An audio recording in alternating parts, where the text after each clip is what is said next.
O filme se passa em 1925 e aborda o embate entre dois homens. Um fanático religioso, e o outro, um homem a favor do ensino da ciência nas escolas.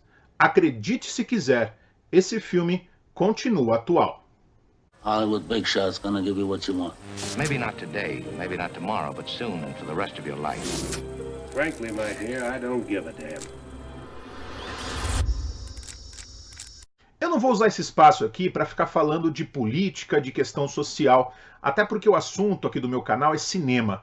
Mas quando a gente assiste um filme como O Vento Será Tua Herança, é difícil a gente não parar e ficar pensando no nosso tempo atual aqui no Brasil e como essa questão do debate religião versus ciência ainda tem espaço, como isso ainda ocupa espaço. Tristemente, a gente deveria estar discutindo coisa muito mais útil e deixar que a ciência esteja presente com força nas escolas e que a religião esteja no seu lugar, né, nas igrejas. Mas não, a gente está discutindo ainda essa questão aqui no Brasil e tem muita gente que tristemente ainda defende a questão do ensino religioso, do ensino da Bíblia nas escolas, que me parece uma ideia horrível.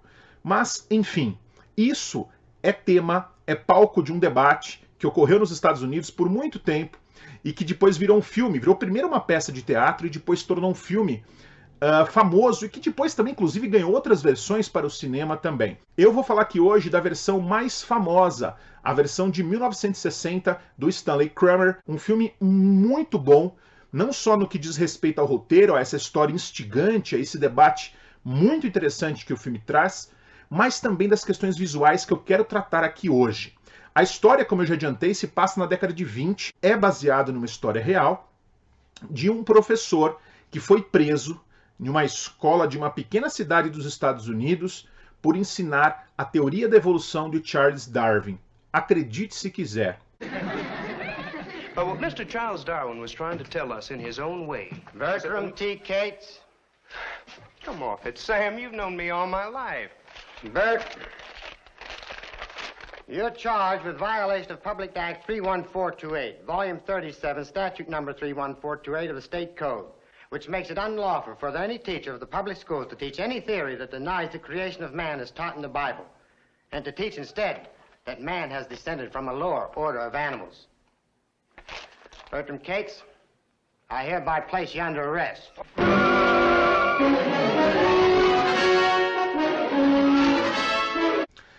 Os fundamentalistas religiosos, inclusive com a ajuda da lei, né, do tribunal, conseguiram prender esse professor e isso gerou um debate enorme dentro dos Estados Unidos.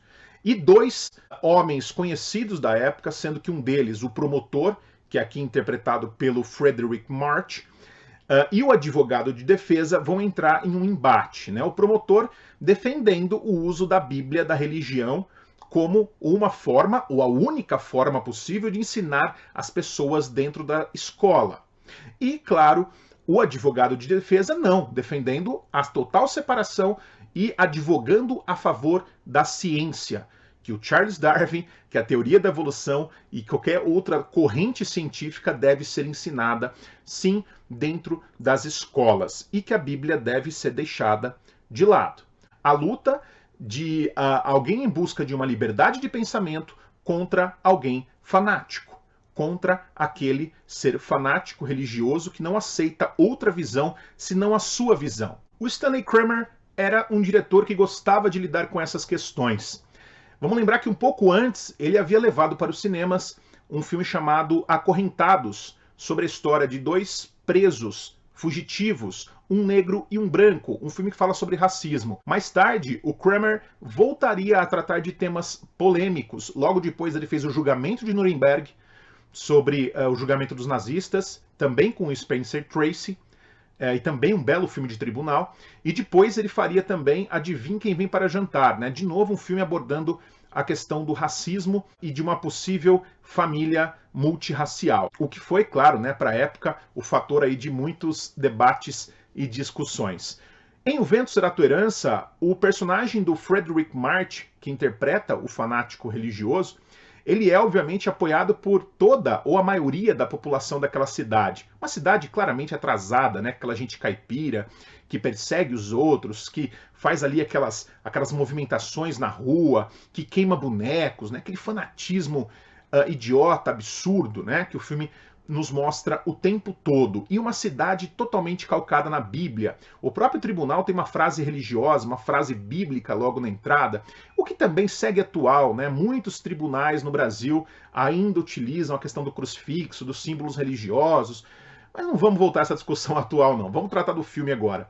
O fato é que, quando o personagem do Spencer Tracy, que é o advogado de defesa que chega na cidade para defender o professor, a gente percebe que ele é um estranho no ninho. Ele é o cara mais odiado daquele lugar, né? Porque justamente ele está tentando fazer valer a justiça e porque ele está tentando fazer valer, sobretudo, a ciência. E aí começa um embate, um estranhamento entre ele e as pessoas da cidade. E ele vai se cruzar em vários momentos com o personagem do Frederick March. E é interessante essa questão do roteiro, porque esse filme ele não é totalmente contra a religião e nem totalmente um filme, digamos, fanático do outro lado, né, do lado oposto, ou do lado da ciência. Esse filme, de certa forma, ele tenta mostrar que é possível uma convivência pacífica entre os religiosos e as pessoas que creem na ciência, as pessoas que preferem a ciência, os agnósticos ou os ateus. E ele tenta fazer esse casamento, essa possível relação. Os personagens do Frederick March e do Spencer Tracy, eles se entendem, eles reconhecem a grandeza do outro, apesar de estarem dentro de uma arena de debate. E uma questão muito interessante que esse filme nos coloca também é que o debate que ocorre naquele tribunal, ele tem um sentido, a gente percebe isso, ele tem um sentido diferente para o personagem do Spencer Tracy, quando a gente pensa no personagem do March, né? O March, como fanático religioso e também como um político, um cara que já foi candidato a presidente dos Estados Unidos, ele quer vencer o debate. O debate, para ele, é uma arena de luta, de disputa, em que um dos dois lados precisam perder. Eu não acredito que debate seja isso. Debate é uma relação de ideias, pode, né, claro, um confronto de ideias, mas o ideal não é que haja um vencedor. O ideal é que as pessoas possam compreender a partir dali, principalmente seus debatedores, o que está em jogo e produzir dali um pensamento, algo útil, algo que possa contribuir à sociedade. E não uma arena onde dois lados estão lutando e brigando para vencer. Não é isso que o personagem do Spencer Tracy deseja. Ele quer fazer valer algo que ele acredita, mas ao mesmo tempo ele quer mostrar para as pessoas que isso é possível. Ele quer mostrar para aquele júri, para aquele corpo de jurados, que isso é possível, que a ciência é importante, que questionar, fazer perguntas e trazer a ciência à tona é importante. É isso que move a humanidade. Contra o personagem obscurantista, que ele é um ser obscurantista, pavoroso, né? O March, ele interpreta um tipo muito canastrão, com aquela careca falsa.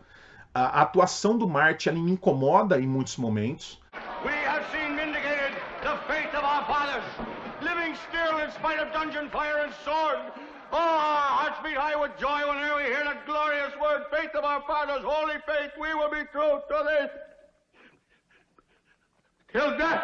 Ele é um típico político canastrão, pastor, que se utiliza do poder do verbo para arrebanhar as pessoas, mas ele quer vencer aquele debate. Né? Para ele não basta estar ali colocando as suas ideias ou passando as suas ideias para as pessoas que estão sentadas assistindo. Até porque, de certa forma, esse já é um debate ganho por ele. Já é um debate ganho de antemão. Isso que é o mais triste desse filme, né? Porque o Spencer Tracy, o personagem do jornalista, do Gene Kelly, e o professor, e algumas poucas pessoas ali naquele tribunal, reconhecem a importância da ciência. De você poder estudar a teoria da evolução nas escolas. E de você questionar também as questões bíblicas. O restante já está do outro lado. A questão não é converter, né? Não é essa a questão, né? Aquelas pessoas não serão convertidas para nada. Elas já simplesmente estão sufocadas o suficiente naquele mundinho religioso no qual elas vivem. O filme ele possibilita um olhar de aceitação, um olhar de atendimento, uma conjugação. Inclusive no encerramento fica evidente para nós espectadores que o personagem do Tracy, ele também leva a Bíblia na mão. Apesar de defender a ciência, me parece que ele também crê em Deus. Ele tem uma espiritualidade dele. Mas ele luta pelo direito da ciência ser ensinada nas escolas. E nesse mundo em que a gente vai ver o encontro dos debatedores, da religião, da ciência e também da política, por que não? Porque o personagem do Mort, ele tá, de certa forma, fazendo política ali, a mídia não poderia estar de fora. E aí você tem o circo montado. A mídia representada pelo personagem do jornalista, do Gene Kelly, que em muitos momentos, é um cara cínico, é um cara com o qual às vezes a gente não consegue, né, ter uma relação legal ali, enquanto espectador. É um cara que em momentos nos provoca até nojo. Né? A Pauline Kael, ao escrever sobre esse filme, ela disse que o verdadeiro vilão não é o Frederick March. Porque esse cara, ele tá atolado na ideia dele, é um cara tapado, um cara cego. O verdadeiro vilão dessa história é o personagem do Gene Kelly. É aquele cara que tá ali, de certa forma, não só fazendo valer uma ideia importante, mas é um cara que está se beneficiando daquele circo. Diretamente se beneficiando daquele circo. E no final, né, eu não vou falar aqui, quem não viu o filme, eu gostaria muito que vocês vissem, que é um belo filme. No final você tem a questão de uma vitória, uma derrota, e o personagem do Gene Kelly meio que ele se opõe ao personagem do Spencer Tracy. O filme todo eles estiveram próximos, mas no final, de repente, esses caras se opõem. Né? O Tracy é um cara moderado, é um cara que aceita a ideia diferente e que reconhece a qualidade do outro debatedor. O Gene Kelly não. O Gene Kelly é aquele personagem que, poxa, vamos liquidar esse cara. Né? Vamos deixar esse cara bem longe da gente, bem longe de qualquer tipo de debate. E o Kramer, ele faz questão de nos destacar o microfone no tribunal. Tem aquela cena, né, em que é colocado o microfone, o personagem do Frederick March olha para o microfone, se sente seduzido. Ali a gente vê já em 1925 o poder da comunicação de massa entrando dentro do tribunal. E aquele tribunal, e de certa forma aquela cidade se converte em um grande espetáculo, um grande circo, né? As pessoas lucrando e ganhando dinheiro, inclusive, com aquele julgamento.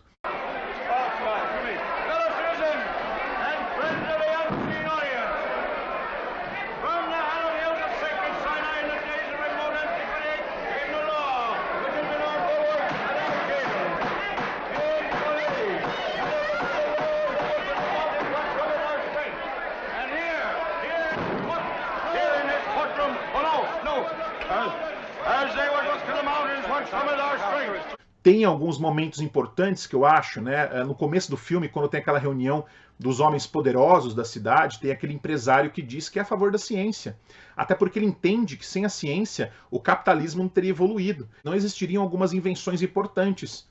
E logo ele, um banqueiro, né, um dono de um banco, ele reconhece que não, que é preciso deixar aquela sociedade viver sim com a ciência para que haja progresso. E com o progresso, haja dinheiro. Né? Então você tem uma crítica também do Kramer a essa questão do capitalismo, que se beneficia da ciência, né? Desse suposto progresso.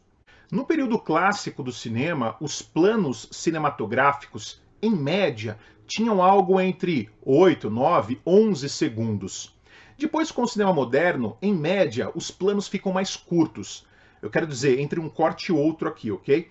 Ficam mais curtos, ou seja, ficam aí com uma média de 6, 7 segundos, que é típico do cinema moderno, né, ter essa montagem mais acelerada. Me chama a atenção nesse filme do Stanley Kramer que em vários momentos ele prolonga o plano, ele faz um filme de planos longos, ele evita o corte. His book. That was Proverbs, wasn't it? He that troubleth his own house shall inherit the wind, and the fool shall be servant to the wise in heart. Wow. Well, Colonel Drummond, we're growing an odd crop of agnostics this year. You know, Hornbeck, I'm getting damn sick of you. Why? You never pushed a noun against a verb except to blow up something. You know, that's a typical lawyer's trick. Accusing the accuser. What am I accused of? Contempt of conscience. Sentimentality in the first degree. Why? Because I refuse to erase a man's lifetime? No, because you know what I thought of him, and I know what you thought, so let's leave the lamentations to the illiterate. What is this? Be kind to bigots week? E isso é muito interessante para a gente pensar na incursão que ele deseja levar ao espectador, tratar do tempo, saturar o tempo na tela e nos colocar imersos naquele debate, naqueles rostos, mergulhados naquele universo, estendendo o plano para produzir também um certo mal-estar, como se nós estivéssemos ligados, presos àqueles personagens no tribunal. E o calor é muito importante, né? Um elemento narrativo muito interessante utilizado pelo Kramer é o calor, né? Aquela cidade faz muito calor. Aqueles homens o tempo todo estão se abanando, como se aquilo fosse uma grande panela de pressão próxima a explodir. O Kramer também vai utilizar movimentos de câmera muito interessantes. Entre eles eu destaco a questão do movimento circular, aquele movimento que ele vai rodeando os personagens, de novo, por um bom tempo sem corte. I know what Bert is going through. It's the loneliest feeling in the world. It's like walking down an empty street listening to your own footsteps. But all you have to do is to knock on any door and say, if you'll let me in, I'll live the way you want me to live, and I'll think the way you want me to think, and all the blinds will go up and all the doors will open, and you'll never be lonely ever again. Como se ele nos dissesse que quem está no centro do universo, daquele universo, é o homem que ocupa o centro do universo. Então eu tendo a acreditar que o Kramer, não vou dizer que ele fosse ateu ou agnóstico, mas era um cara favorável à ciência. A gente percebe a partir da peça, sem dúvida nenhuma, que esse filme ele toma posição ao lado da ciência, obviamente, né? Do lado da razão, sem dúvida nenhuma. Então essa escolha visual, ela é muito interessante. Também ele vai usar closes, né? Muito close, aqueles rostos transpirando, né? Aquela geografia da face que a gente vê de uma forma muito forte no Spencer Tracy, que é o personagem honesto por natureza, né? Difícil imaginar o Tracy fazendo um vilão. Vamos lembrar dos papéis que ele fez no passado, né? Em Bad Day at Black Rock, no próprio julgamento de Nuremberg com o Kramer. A gente não consegue imaginar o Tracy fazendo um vilão. E ali ele é, desde o início, um cara honesto. A gente entende isso claramente pela forma daquele personagem. O Kramer também, ele vai, em um momento específico, colocar a câmera atrás dos jurados, né? Em um movimento de traveling.